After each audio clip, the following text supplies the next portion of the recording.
read to you before we introduce Ruth her narrative about the early years of her life. And then Patty is going to bring Ruth up to the front. We have to be very, very attentive. And there's someone else I should introduce. That's Rabbi Mark, our cantor, Mark Childs, who is the cantor at Congregation B'nai B'rith. Thank you very much, Cantor, for joining us. Plays a wonderful guitar, but not as well as I play mine. He sings much better. So let me just read to you a bit of this narrative of our guest today. This is her in her own words. Life had been good in Fritzlar, Germany, where I lived with my parents and two younger sisters, surrounded by the companionship of over 40 other Jewish families. I was 14 years old in 1935 when anti-Semitism slowly crept into our little town. Insulting remarks were being spoken publicly. Jewish swine. It became difficult for Jews to secure jobs. Jewish children were not permitted to continue their schooling. For a while, I attended a Catholic school.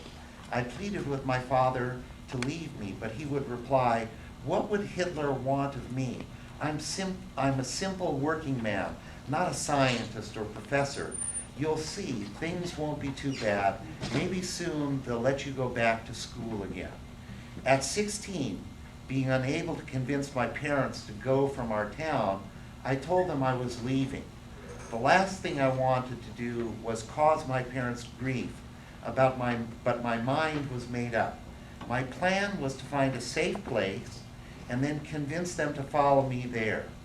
I left for the home of an elderly Jewish lady in Greglingen in Würzburg, where I worked as a companion, but soon found life was no better there, since the town was rampant with anti-Semitism.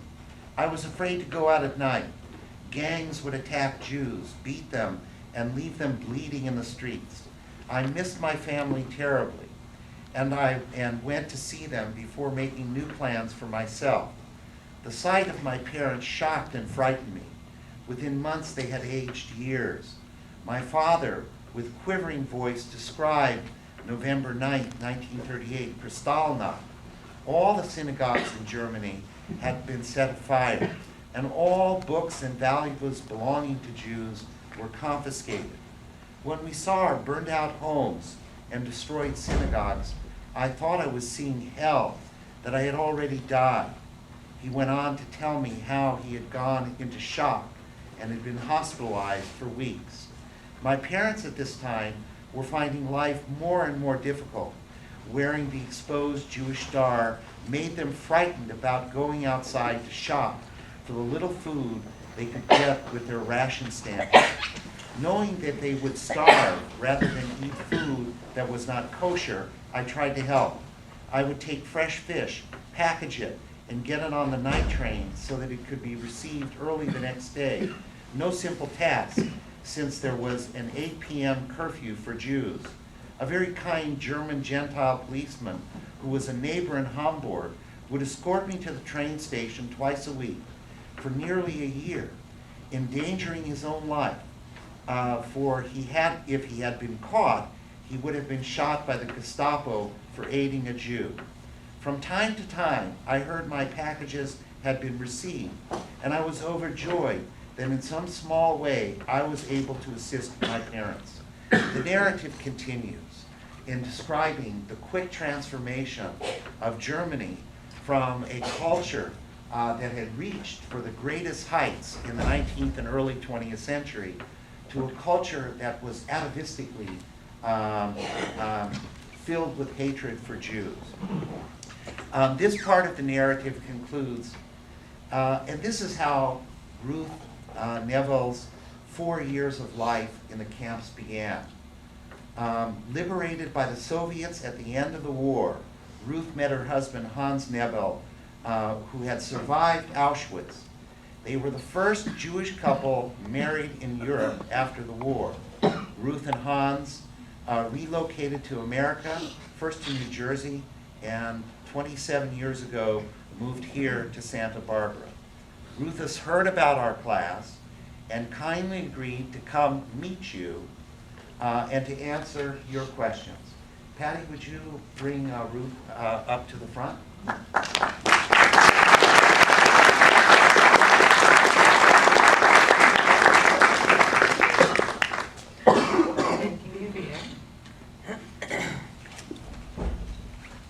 You get the good chair.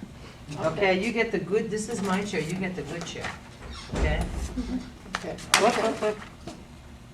And down. Ah. So this class, as I told you, we study religion and film, right? Yeah. The Shoah. Yeah? Yeah. And we see all the movies about the Shoah. Yeah. Right? Yeah. But you're here to tell us perhaps what it felt like. Ruthie, how old were you when you went into the camps? 25, 25 years old. 25 years old, not so different. You guys are going to reach that soon, right? We hope. And you were telling, Richard was telling the story, you're living in Germany. Yeah. You tried to get out, tried to get your parents to get out. They wouldn't get out. And so you stayed, right? I did what? Stayed in Germany. Yeah, I stayed in Germany. And how did it come, they take you to the camp? How did this happen? Well, how it happened, Yeah. they don't tell you too much. They just send you a little note, 100 pounds, you take a loan In the suitcase. in a suitcase, and you go. And we did not know where we are going. So we came, we walked slowly.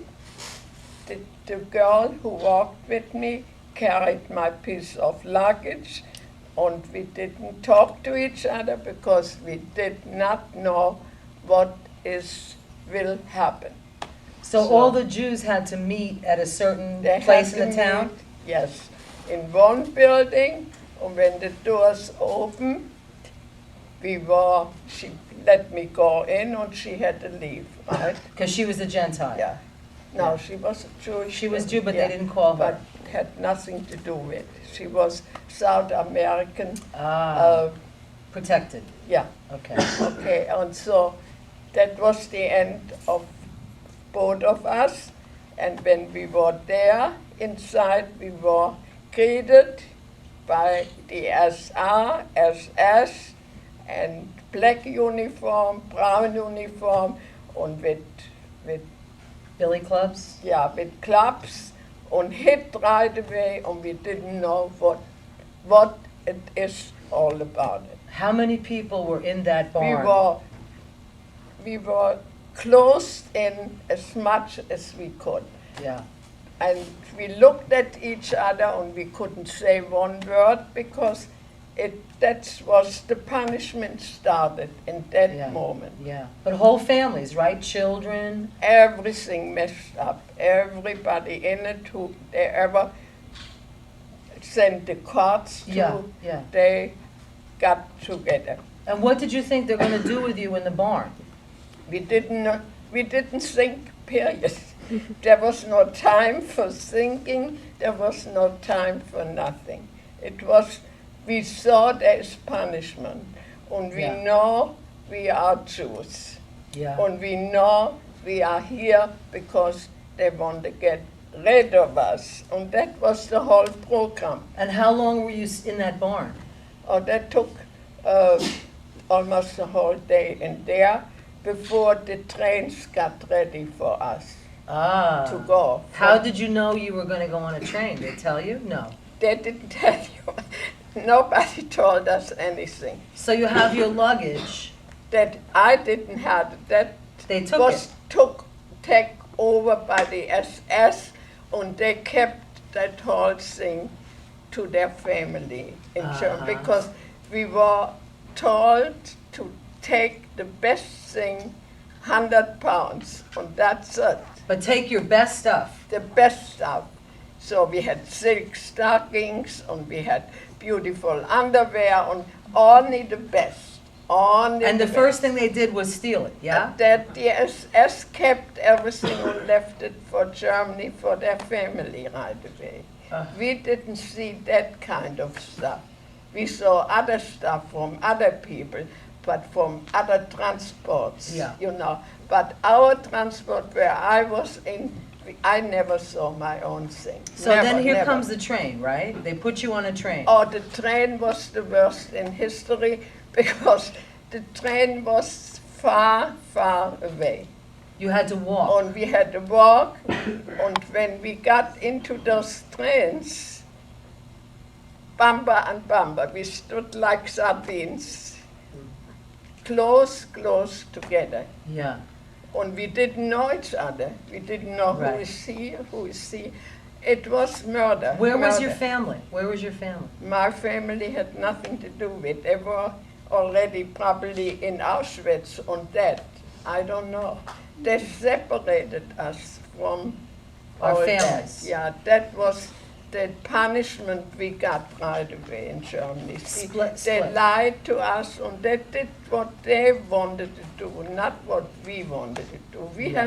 We had to keep quiet. Otherwise, if we would have said something, they would have hit us more. So we were scared. Yeah. Scared of, you know, you have there, they were good, handsome personalities. Yeah. You know, they had the black uniform on and they looked like a soldier, like somebody who runs the whole world. Yeah. So they were And powerful. They They overpowered. had a lot of power. Okay. Power and hate. And where was your two sisters? You had two. They were with my parents. We were separated. That's the separation started.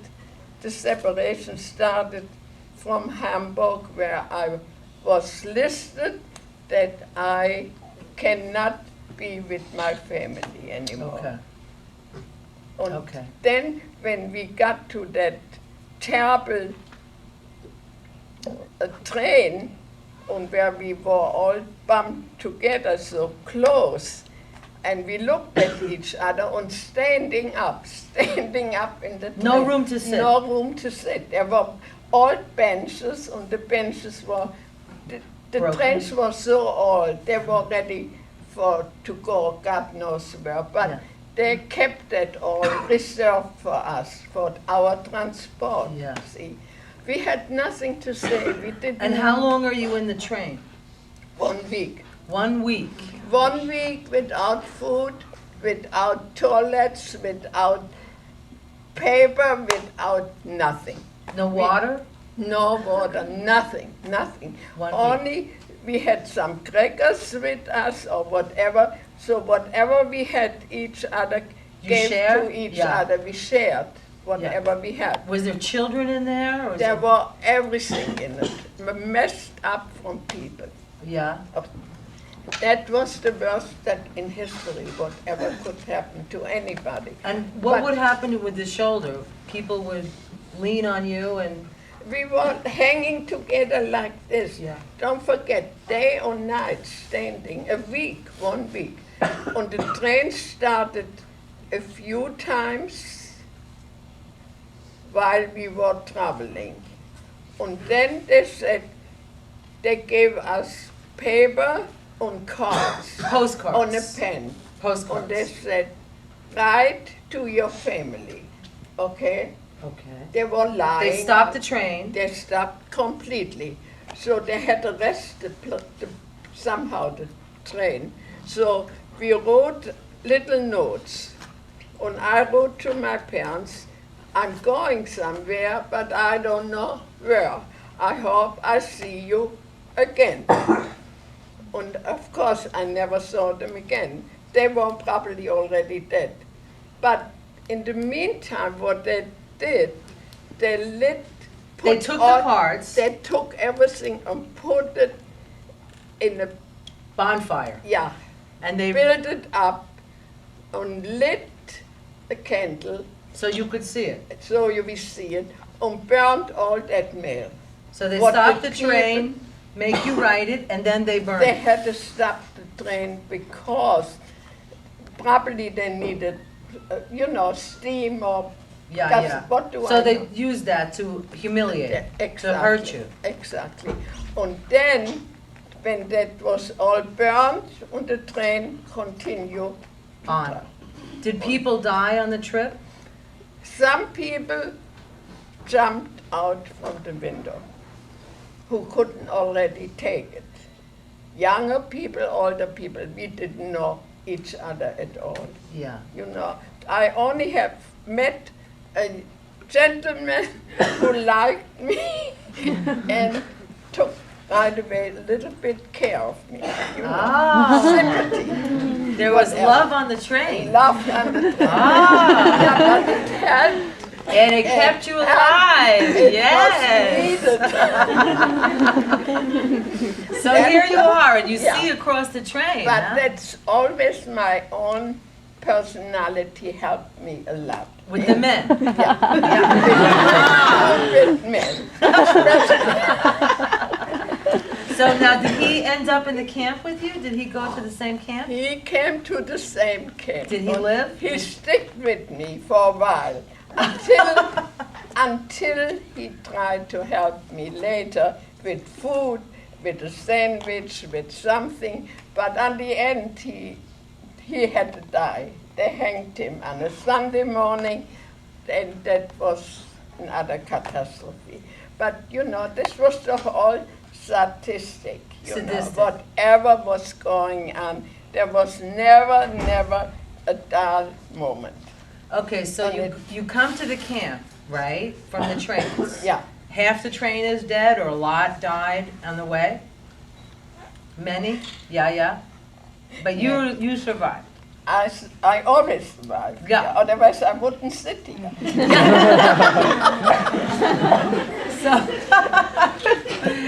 Well, it's wonderful that you sit here, okay? And Matt had the pleasure meeting you. And you, And you Santa hollered Barbara, me, I and know.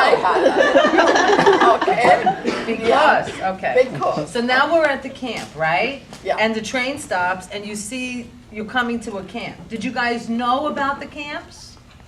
I didn't know anything. You didn't know anything?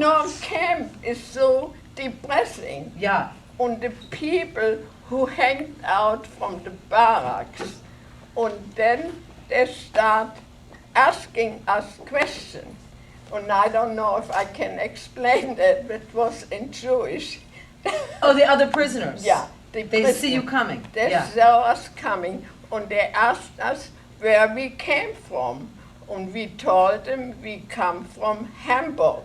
Germany, yeah. And they said, Germany? I said, yes, Germany.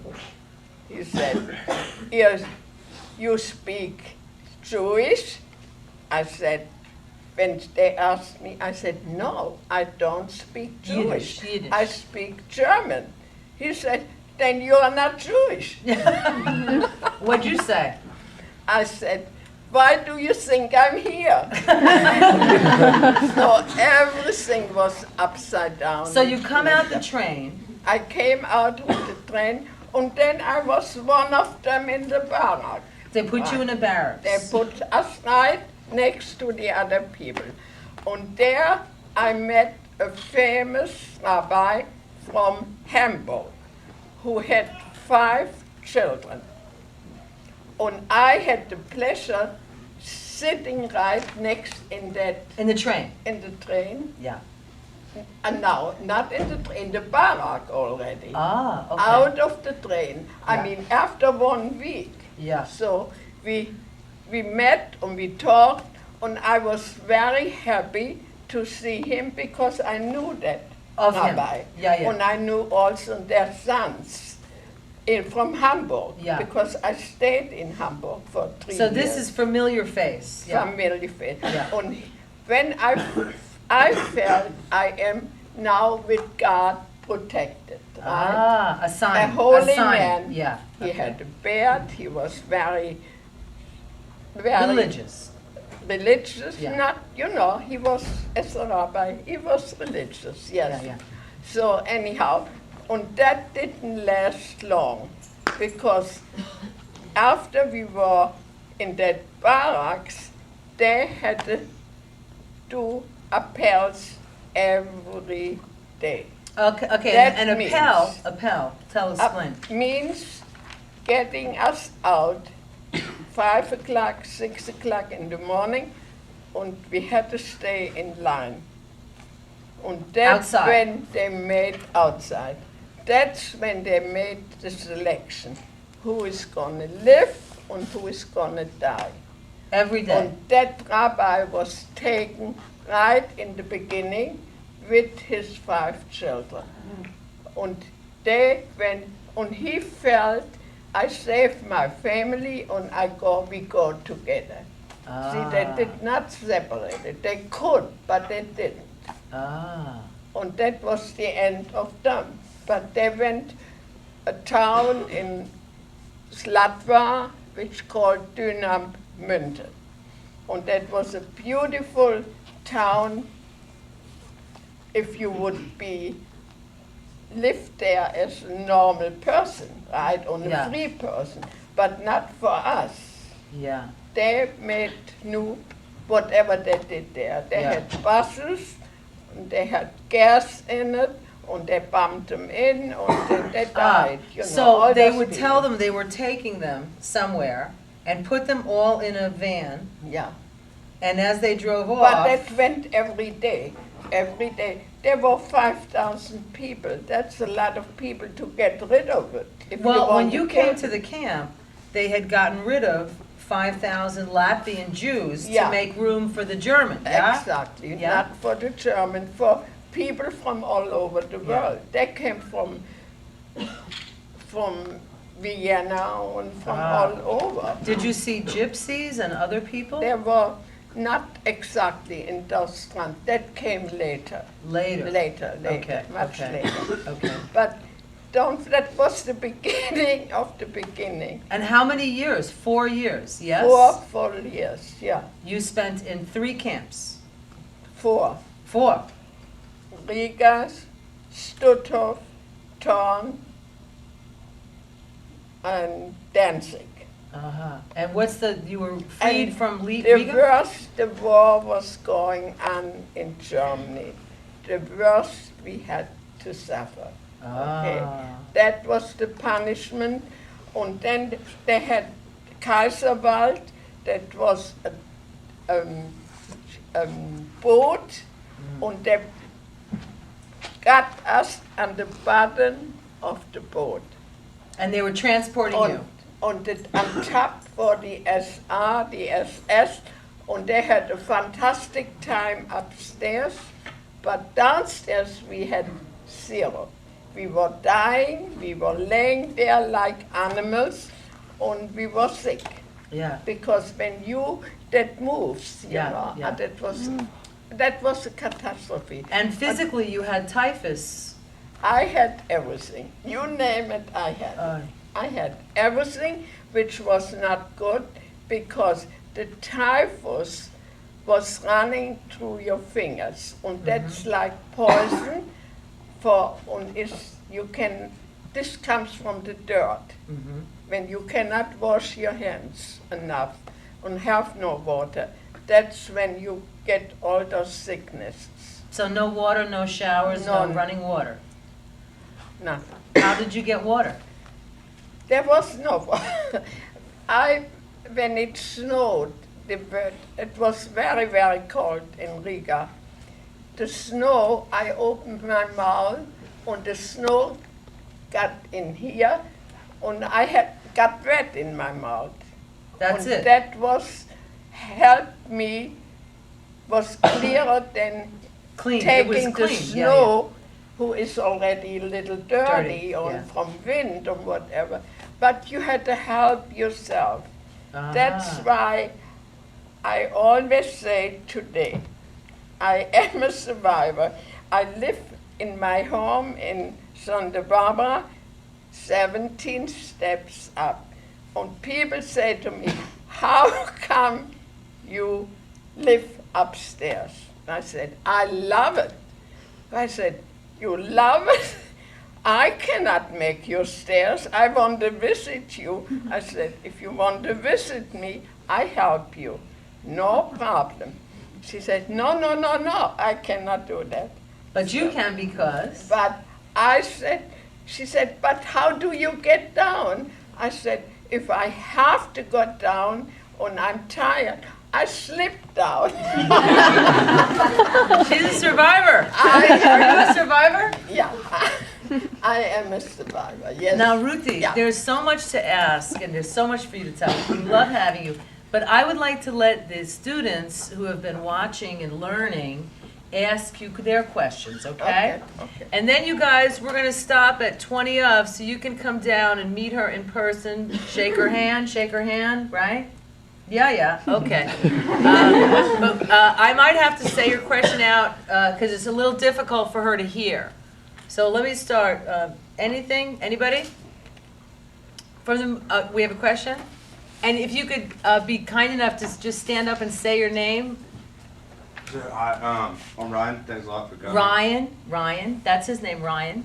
I was just wondering when this the anti-Semitic feeling in Germany really started to be a prevalent force. When that I know it was before Hitler. I was just wondering when that actually started. So how did it first start?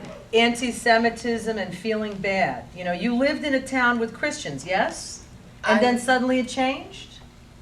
Christian and 40 families. It 40 Jewish was families. Like, I lived with Adolf Hitler all my life. It was always there, Ruthie? I was 16 years old, and I had the pleasure to live with Adolf Hitler. Goering, Goebbels, and all those names, what you ever heard in Yeah. the paper or, But Ruthie, advertised. But when you were little and Yeah. you were doing the Shabbat dinner, right? And then you were 14 and it started. When did it start? He wants to know. Did you know a life before they treated you badly for being Jewish? Huh? no, we No. were, I personally thought what really went on as a child. And my father, who was religious, said, what can Hitler do to me? I haven't done anything wrong. I live my normal life. I do my business. And I believe in God. And that was, he did not listen to me. You tried to warn him. I warned him, but he ended up Auschwitz. So you always felt it. She felt it coming. But it was too late when he, Yeah. that was all too late. But the times, I just happened to live in the wrong time. There's nothing I could do about it. Right. And I was young and I wanted to live, but they didn't let us live. That was the program of the SS and of the Germans. And they thought they will win the war. And they were not that lucky at the end. Because Hitler himself had to kill himself, his girlfriend, and whatever was connected with. Yeah. But the life in Germany was very sad. And nobody helped us, not even America in that time. You needed a visa, and you needed a lot of extra paper, and that was not so easy. That life in Germany was not very good. Okay, Not in my time. let me get a question here. On the end here? My name's Lulu. This is Lulu, okay? Hi. Hi. I'm wondering how you made it to New Jersey. How did you get to New Jersey? Why New Jersey? Ruth. New York was right there. Okay. I lived first in New York for 6 weeks with a cousin who was happy that I survived. Yeah. He was in the army, opened up a shoe store in New York, had fantastic business right away, and wanted me to stay in New York. But how did you come from Europe to America, is I think what she's asking. From Europe to America. From Europe, To America. How'd you get? You couldn't get how'd you get a visa, all that? Because Richard helped you, the cousin? You and Hans? oh, I had the You and Hans. UNRWA, Jewish organization, who helped us with that. Okay. The transportation. But there's just so many things in between. I was in Warsaw, I was in Poland, I Ah. was with the Russian. I'm freed by the Russian. Uh-huh. So you went know. that way. And the Russian were not so easy people because they did not trust us. I spoke only German language, one language, and the girls from the concentration camp said to me, "You don't talk, we protect you." Ah. So I had always the right connection. Can you tell the story when you came to the Statue of Liberty? That was with my own husband. Yeah.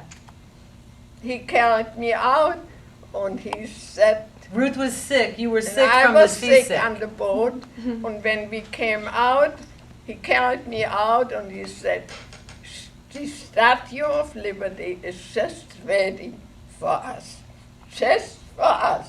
Yeah. And that was a treat. But then we were already free. You were We free. were in America. And if you've never been to New York Harbor, when you pull up and you see her, right? You Yeah. see her, it's something. Yeah, but these are jumping, we jumping. Now Hans survived Auschwitz. He survived Auschwitz, yes. And He survived Auschwitz because he was very talented in doing, Taylor. learned that project. He came from Berlin to Auschwitz direct. Oh. And the SS took him over because they needed him badly to fix his uniforms. Ah. And that kept him alive. And he didn't speak of the Holocaust. He didn't like to speak, never. No. But he had suffered just, and he had the number numbers. like this on his arm. Yeah. And when he was in the Cottage Hospital in Santa Barbara, the nurses said, "What do you have on your arm?" He said, "Ask my wife." And I said, "Ask him again." He said, "I have an A in front," the nurses said, the young little girls. And my husband answered back and said, "That's my telephone number." That Yeah. was already, but these are all little details. They came up and Yeah. they were very, very depressing and very upsetting, and nothing good about came out, It's we jumping from one thing. The Russian, they came with the guns like this. They wanted to kill us. Of course, they thought the war was still half going on. We were another week on the tour, on the road. They made you walk for a week? For another week, and another week. And I always tried to be watching the SS. I was in the front, I was on the right side, I was on the left side. And we were always running. We Yeah. didn't know where we were running, Right. but we ran away from the SS. Did they give you food, the Soviets, the Russians? Of course, the Russians didn't give us anything. They wanted to kill us. They had to study who we really are until they found out we are Jews Right. and right, survivors. Right. And then when the life started a little bit better, but they separated us and he said, "You have to go there, don't stay in bunches, otherwise you get hurt." Danger. And They the Americans, protected. then you went to the Americans. When the American helped, but then the Russian helped us. And I had also the pleasure to meet in Warsaw a Tavarish Podpokopnik, who had the orders on here like this, like a big wheel in Yeah. United States. And he spoke 6 languages, German, English, Russian, Portuguese, But he was with the Polish. Americans. He was not, he was with the Russian, He in was a with the- Russian hospital. Okay. That's where I met him. Okay. And he said to me, and he questioned me very badly, wanted to know everything about me, and he said, I try to help you. And I said, how can you help me? He said, with the Russian, you have to do some work. You have to do something in the hospital with the soldiers who are in trouble. You have to help them. And I said, I'm a sick girl. I cannot help. I just out from the camp. I cannot do anything. I need a good doctor. So That's he what- gave you a job as his secretary, And his now personal he gave assistant? me a job, and he said, you know what I do? I get a little better food and all the soldiers get. You pick up the food in the Ah. kitchen and bring it and we share it together. So you were the delivery girl? I Yeah. had to do something. Sure, to They be valued. did Yeah. not allow you by the Russian not to do anything. So let me take another question I have. Jaime, and then whoever's in the back. Yeah, I had a question. This is Jaime. Hi.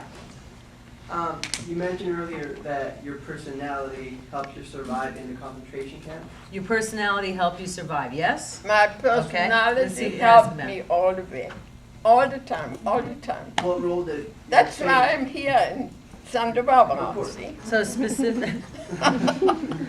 And What role did your faith play when you were in all the concentration camps? what role did your religious faith, your faith in God, did this help you? I had the pleasure that a young rabbi, right after the war was over, asked me, I have a question. Do you believe in God? And I said to him, let me think that over. I said, well, yes and no. And that young rabbi said to me, Ruth, I understand. Thank you. That was our conversation. Behind, can you stand and say your name? Hi, Golak is my name. Golak? Thank you for Okay. being here today. My question to you is today, after your experience that you've had, how do you feel when you look at a Jewish star? How do you feel, do you mean the Star of David? Yeah, yeah. How do you feel? Do you Oh. feel anything about seeing the Star of David? I had that star, Yeah, the yellow star. I really don't know. I kept it for so many years and it disappeared somehow. I don't know. I don't have it anymore. In Hamburg, I was in the trolley car and I was so embarrassed because I had that star Yeah. on, but it was cold and windy, so I covered that, just diplomatic. I covered it. And there You're a sat- survivor, Ruth. Oh, yes. Yes. Oh, yes, definitely. So there was a gentleman who came to me and said, lady, you have to wear that over. He saw you He hiding. saw me hiding it. So I waited till the next stop and I walked out. Out. And I'm still walking. Yeah. So that's how And she I feels. walked. And We have time for one more question. I'm sorry, my favorite student, no offense. Was there Richard someone Heck, else? no, Was you- there another? I think we have another student. Front? Stand and say. I'm David. This is David, Ruth. I had a question. Have you gone back to Europe and Have you gone back to Germany since? I was once in Berlin and once in Hamburg with my husband in that time. But I did not enjoy either things, not the trip, not the friendship of them. They tried very, very hard The to people, you do mean, the people? German Yeah. people. They made believe nothing ever happened. But it was hard for me to go back to Germany Let's see it. Yeah. and enjoy everything. My husband showed me where he used to live, the home, and Did you go to everything. Fritz, to your home I town? went there, I had also the worst experience. They said when we came there, nobody lives here, your parents are dead. There's no Jews in this town. And he had still the uniform on and had a white kittel over. So covered up, Ah. right? And This so- is the butcher or the grocery store guy? yeah, that was very sad and depressing. And that all got us back to the American Yeah. soldiers. And the America helped us. America was the American zone, and these soldiers, there were a lot of Jewish soldiers who were fighting the Nazis. Yeah. And I myself lived in a gorgeous home which belonged to Jews who died. Yeah. But the house was empty. But the American soldiers helped us, see. Okay, I have a question from Dr. Heck. Well, my question follows up on Jaime's, Ruth. And the question is, you know, as long as I've known you, you've always had this, and I think it's what Jaime was asking, is this great laugh. I mean, you always have this wonderful laugh. You're always laughing. And, Who, me? Yeah, you. yeah, you, Because I had to. Because if you, nobody likes a sourpuss. She's a survivor. You guys, I do want to leave some time for the students to come and meet you in person, and we're running Okay, out of time. But the other thing is that, what I wanted to say, that is in Germany, in the whole, my whole life was connected with hate because I'm Jewish, right? Yeah. And what could I do born as a Jew? Yeah. You cannot help that. You are what you are, right? Nationality. But in that time, when Hitler thought he could kill us all, Yeah. that was his desire to do. Yeah. But it didn't happen, and that was good. right? Yeah, thankfully, Okay. thankfully. I'd like to thank you. I think some of the class has a special, come on you guys, come on you guys. Just wanted They to, have something. Oh, no. Oh, yes. I don't want anything. I want don't to thank need you for anything. On behalf of all the students. on behalf of the students.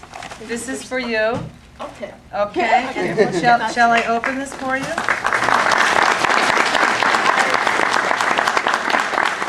Take a breath. Ruthie, Okay. Yeah. UCSB, thank you photograph. We'll put a picture from today's lecture for her so she can put it in her home. Huh? Isn't that sweet? Isn't that sweet? Beautiful. Thank you very And I'd like to much. thank you. Please come up and shake her hand, say hello in person. The legend. Say your name. I was gonna check. You're all sweet, lovely. I'm Amanda. Thank you so much for talking to us. So good. It's hard to have this all. Don't be shy, you guys. Come on, she's here for you. Okay, quickly we have to say name. But yeah, it's from outside. It's like outside. Have a good day. Say the name. I'm Tamara. Thank you so much for coming. I thank you. Hi, thank you. Thank you for coming and sharing your story. On this night, on this night, Say the name louder. She doesn't have hearing aids. Very nice to meet you. I was born in Hamburg. Yeah. He's born in I was born in Hamburg. Hamburg. He was born in Hamburg. But he got out also. He got out also. I live here. I'm from Wasn't that a beautiful town? It's a gorgeous town. I just can't believe it. Quick, because we have a line. Say name. Jesse. Jesse. Yeah. Sorry. Sarah. Olivia. They're all lovely. Hi, Amber. Amber. You remember all of them? Oh my God. That's Chris. How's this?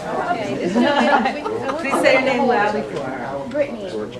Brittany, number 2. We have Brittany's That's his fan. Very smart. And he has a Emily. Basketball team. Basketball team. She's on TV. Yeah, Ruth. Chris says hello. Okay. One is nicer than the other. Here's a pretty girl. Sharita. Come. Caroline. Don't be so interested. Did you learn something? I did. I learned some. We have to go for the class. Nope, we gotta go. We gotta What go. you Judy. learned? Go. No, you're here to have me. Right. Come. David. Judy. David. Thank you. Laurel. Here's another form. One is nicer. Lulu. What Lulu wants, Lulu gets. Okay. That's Rebecca. You're welcome. Dankeschön. Ah! An honor to me. What's hers? Can you Janine. believe it? I mean, her native tongue is German. And I think we have new people here. Who is this? Is this Brian Cox? We would have introduced you. I'm sorry. I'm sorry. Richard? Reverend Fox? Brian Cox is here. Where is, and here we have another guest. Was it good for Bert? She never talked about it. It just means if it's raining, we'll stay in the harbor, which I think. Huh?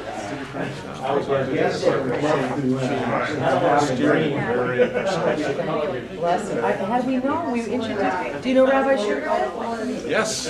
Do you know Aaron Ettenberg? How are you, dear? Would you like to?